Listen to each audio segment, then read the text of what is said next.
Hello, everyone. I'm Brandon Lewis, the founder of the Tennessee Conservative, our state's largest conservative news alternative. Today, I'm joined, thankfully, by Sheriff Austin Garrett, who is going to talk to us about how sheriffs all across Tennessee can get involved in ICE programs to lessen the effects of illegal immigration in your community.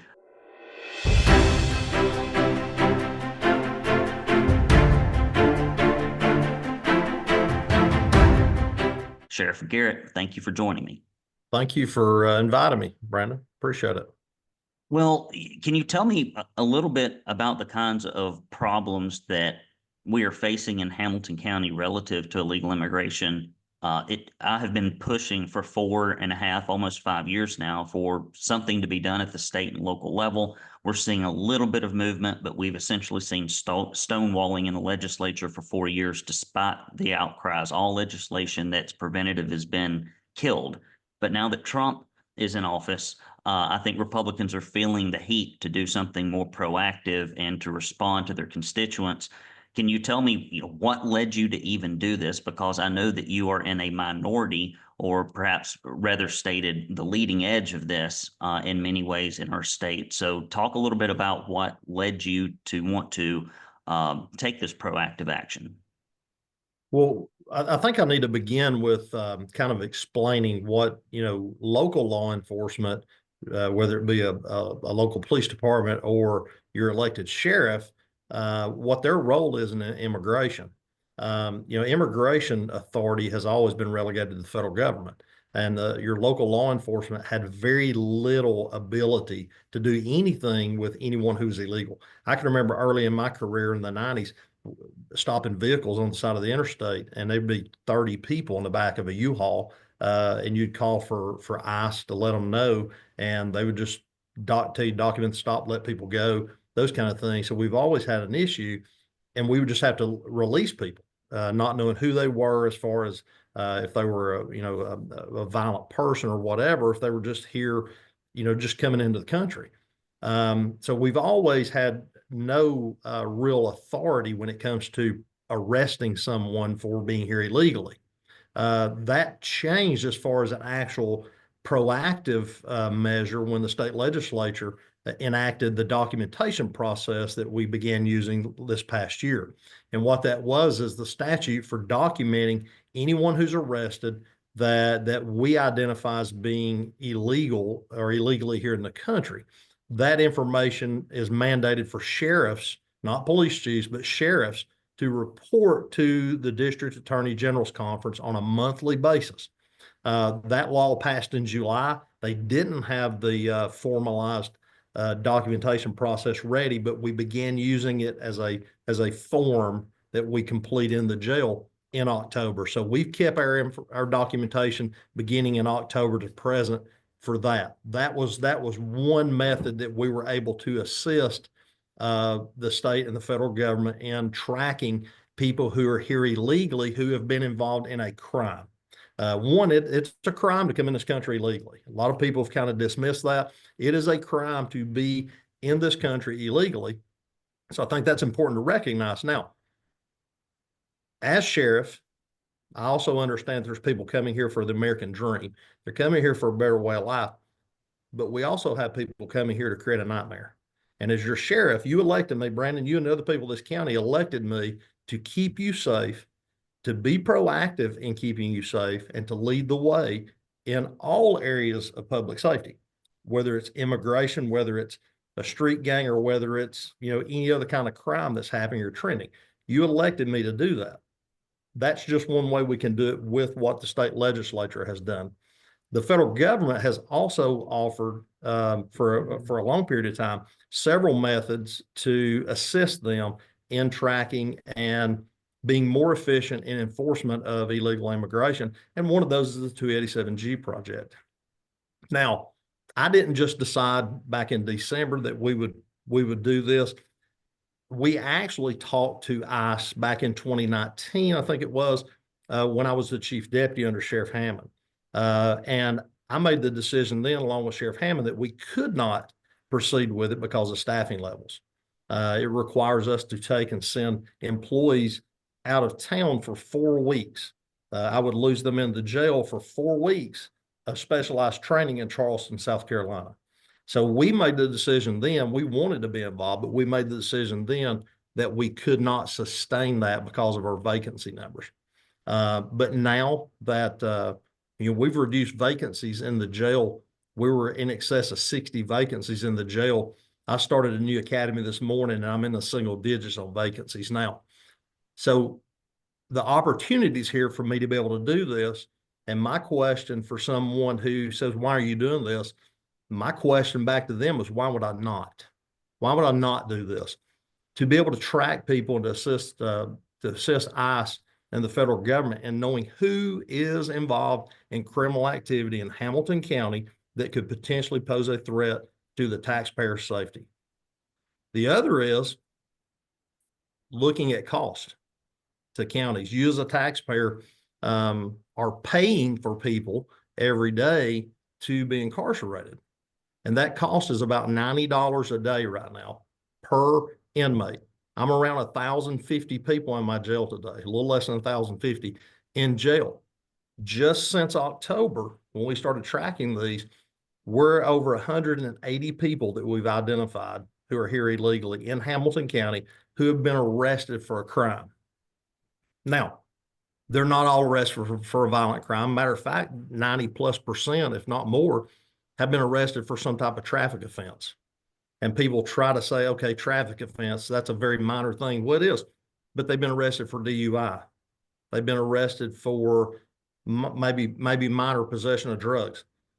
These are people that are, creating a public safety issue. They're out here drinking and driving. They're doing other things, and now they've gotten themselves involved in the criminal justice system. It's our job as law enforcement at the local level to know who is in our jail. Do they pose a threat to the public?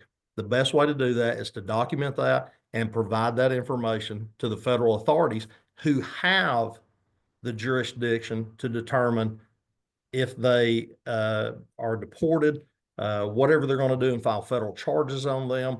That is their job. But our job is to be a partner with the federal agencies, just like we do on anything else. I have deputies. The police departments have officers who are assigned to federal task forces, have for years. I myself was a federal task force agent with the FBI in the late 90s. We have people assigned to DEA. We have people assigned to ATF who proactively work violent crime across the United States in a task force model. So again, my question would be, why would we not do this if we're doing our due diligence? And the people of Hamilton County expect me to do this. And Well, as the sheriff, I will say what I do. this as someone who is probably knows more about campaigning and has done more polling than anybody else in the county over the last 20 years and 14 races. The GOP primary voters are absolutely 110% behind you. Now, will the Chattanooga Times Free Press be behind you? Not a chance. Will the local TV stations be behind you? Not a chance, because all the money comes from the same place that makes the media like it is. But here, where we just represent conservative views, and those are the folks that send you. If you'd ran as a Democrat, by all means, listen to the ballyhoo from the other outlets, but you weren't. And so that really frees you up to just do the will of the people, which is often a great way for a public servant to unburden themselves. And I think sheriffs have more autonomy than just about anybody else to do that. I think that's why you see so many outspoken sheriffs across the U.S., and I would say it's far above average than your typical elected official, and it's because they know that the public's behind them and they have nobody else to answer to because they're in an executive position. Can you describe those 4 other different, just briefly, ICE programs and what the process is for applying and completing them? Obviously, sending a officer for 4 freaking weeks. It seems like, gosh, that's a lot of school for filling out some paperwork and sending stuff. I mean, but that is the federal government. It sounds like, take 4 hours of stuff and expand it over 4 weeks. But can you talk about the other programs, maybe how they're different and why you selected the one you did? Well, the 287G is the most logical for a sheriff because sheriffs are the only ones who are constitutionally mandated to keep a jail. So there is no other jail in Hamilton County, and there's no other agencies other than sheriffs that manage jails in the state of Tennessee. There's 95 sheriffs, there's 95 jails, centralized jails in this state. So that is the most effective method as far as what I would sign up for. Now, as I said a minute ago, we already have a role with the federal partners and federal agencies we've had for years. And I can tell you this, I don't have to have an actual task force model to assist ICE on the street, so to say. We've already been out with them in the past several weeks. I have, as I said, I already have detectives who are assigned to Homeland Security investigations doing ICAC, which is Internet Crimes Against Children, doing different things. So they already work with them. So there's no need for me to focus on those programs. The 287G is the most effective model. And like I said, it's not our decision whether someone gets deported or, what happens to them. My job as sheriff is to be that partner, that force multiplier for our federal agencies to be able to give them the information. They have the authority to enforce it. Let them make those decisions because they have databases that we don't have. They know who some of these people are. They know whether they're, Venezuelan gang members, those kind of things we may not know of yet. That person may be coming through Hamilton County, gets arrested on the interstate by a Tennessee state trooper for a minor traffic violation, but he may be wanted in California for something that we know nothing about, and they've never been entered into NCIC. The jail model for a sheriff is the most logical program to have because you're gathering information from that arrestee. We're already gathering information that we have to gather anyway. So again, the question goes back to why would I not do this? The only reason I wouldn't do it is if I didn't have the staffing. I'm at a level now, like I said, because the brand of this sheriff's office, we've been able to recruit and fill vacancies like other agencies are not able to do. The brand of this office is focused on three things, three very specific things since I've been sheriff: customer service, professionalism, and innovation. That innovation is bringing new ideas to the table. And that's what everyone in this office is focused on every day. And we're going to continue to do that. We're going to continue to lead the way, not only in Hamilton County, but we're going to lead the way across the state of Tennessee while I'm sheriff here in this county. Well, it would be great. I know that I'm sure, every office is staffed by a sheriff, and not every sheriff is a good administrator, just like not every business owner is a good business owner. So I'm sure you've got some sheriff's offices across the state that are in Strugglesville with the staffing because of the culture of the organization. That's, it's just business 101.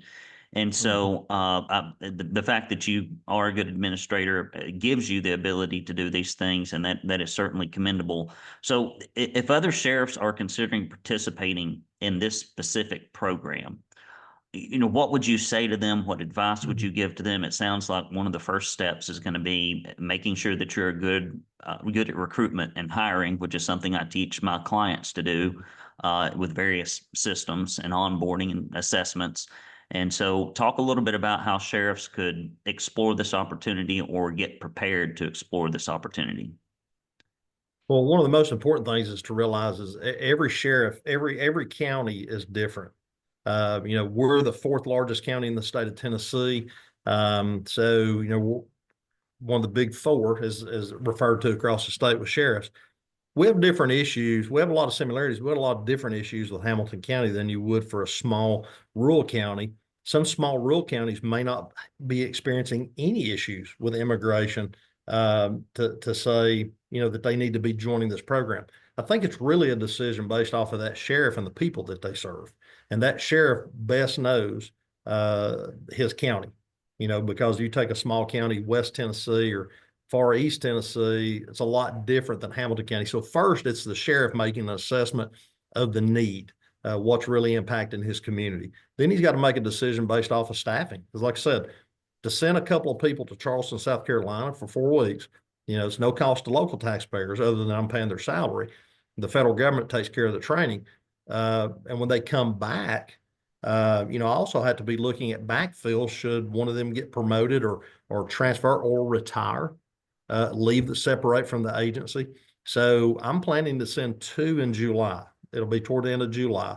And then what I'm going to do is the next class, I'm probably going to send 2 more, and we'll have a model set up that I have, layers of people that can do this instead of just being relegated to 1 or 2 people.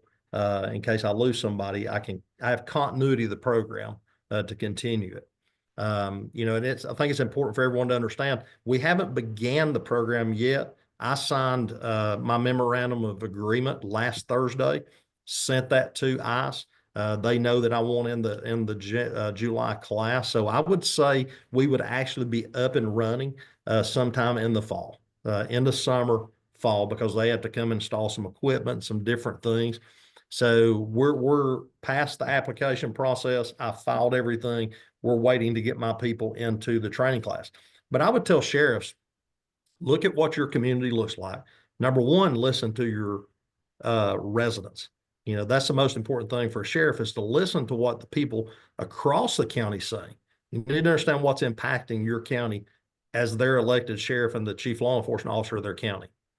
And the other is the other sheriffs across the state of Tennessee. I'm not sure of the other states, but in Tennessee, they're aware of this program. They're aware of the benefits of it. We discussed this at the Tennessee Sheriff's Association, and that information has been pushed out to them. So we do discuss this as an association, and we discuss it among our peers when we are at conferences and things of that nature. So it's already a discussion that's ongoing. I don't know that I could weigh in anything other than, once my program's up and running, if a sheriff asks me how it's going, that would probably be what I would do. I only know that what I'm doing is the right thing to do, and it's what the taxpayers of Hamilton County would expect from me, rather than sitting back, because I have options. To sit back and go, well, we don't have the authority. We don't have the authority to make an arrest on an immigration violation, but you have options to assist your federal partners. And if you don't take that option, you have to ask yourself, why are you not doing that? And it's understandable about staffing, or, you're trying to get there, but if you're simply not doing it, you're not contributing to public safety if you're not passing on that intelligence information to those federal partners so they can do their job. And I had a very unique experience by being able to go to the border with Senator Haggerty last year.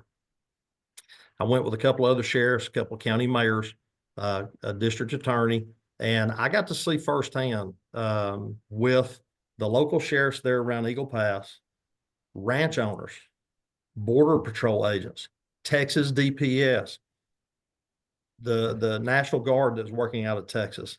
We got to sit in on briefings. I got to see and hear factual things that was not, shot across the media or, slanted in either way. It was the people who are doing the job. And what I walk away from that, and I tell everybody, is what is happening today at the border, if not stopped, will happen in our communities tomorrow. And so we have to be working together with the federal partners, with all the tools we have, to ensure that we're working for the taxpayers' benefit to keep them safe, just like they elected us to do. Well, I appreciate you for coming on board and talking about this. As I mentioned before we got on the program, we're the only media outlet in the state of Tennessee that thinks illegal immigration is a problem. That's funny, like 70 some odd percent of people in Tennessee think it's a problem, because they're GOP primary voters, and we know by polling it's like the top number 1 or 2 problem. Now, the media outlets cannot see that, because of where the money comes from and where the editorial staff comes from, but we can. And so we appreciate what you do, because we report here, like the only news agency that reports on Tennesseans being murdered, raped, assaulted, stolen from, killed on the road. I mean, it's like every day. And these are the ones we can catch, right? Out of all the arrests across the state, which means if we're catching one, there's probably 100 happening in addition. I don't know if it's that much, but it's a lot. And so I appreciate you doing this. And I also want to tell you that I appreciate your policing. I lived in Chattanooga, and it was terrible. The quality of life issues, the panhandling, the loitering, the littering, I lived off Brainerd Road. It's like the Walking Dead out there sometimes. Like they used to bring back the drunk tank downtown. They used to just throw people in the drunk tank. And that I was in there a couple of times myself. It's perfectly fine accommodations. You're already drunk, so you're just going to sleep it off.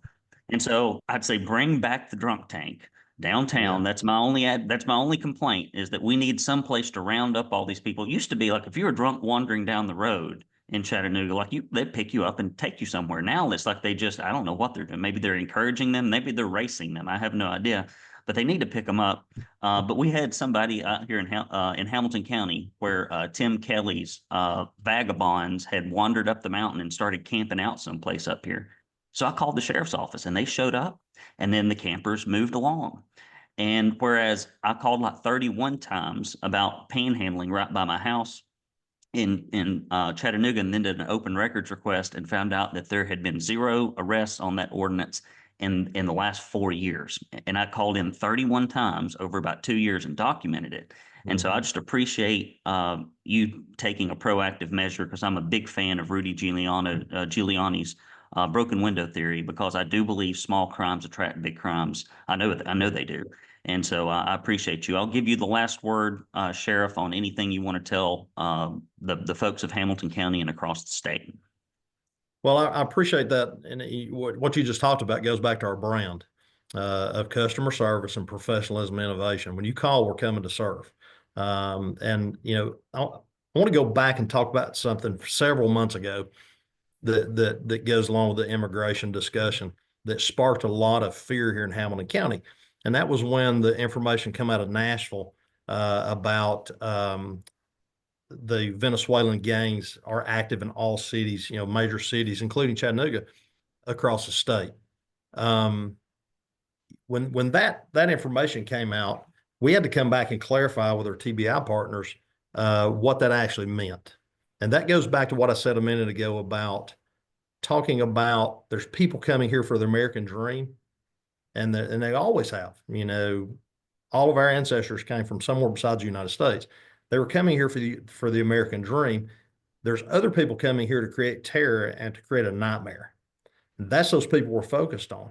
And that information, we had to quickly tell the taxpayers of this county, we had no open cases on those gang members being here, because the first video that the news showed was the ones in Colorado where they're with long guns and breaking into apartments. That's what everybody thought was happening.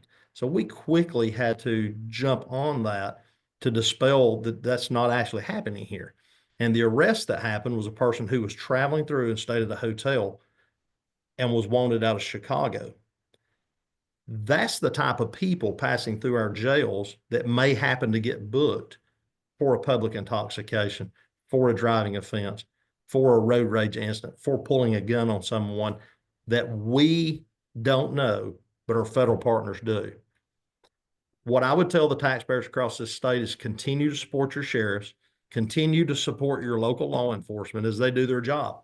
A lot of what we do is not pretty. It's not. There's no way to make it pretty. Someone's not going to be happy about the way that we have to do our job. But in Hamilton County, we're going to continue to doing our job that the taxpayers expect. We're going to do it focused on customer service. We're going to focus on professionalism. We're going to focus on innovation. The innovation being programs like this, enforcement models like this, things that we can do. And we're going to do it professionally and the way it's expected by the people of this county who elected me to be their sheriff. And I will tell, anyone in Hamilton County, it's an honor to serve them. And it's a privilege of a lifetime to have the opportunity to serve them as their sheriff. Well, thank you very much, Sheriff Garrett, for coming on here and sharing this very important top 1 or 2 issues with constituents in your county. If you enjoyed this, please do follow us wherever we have podcasts, social media, and you can also go to TennesseeConservativeNews.com, hit that subscribe button. Until next time, I'm Brandon Lewis with the Tennessee Conservative, signing out.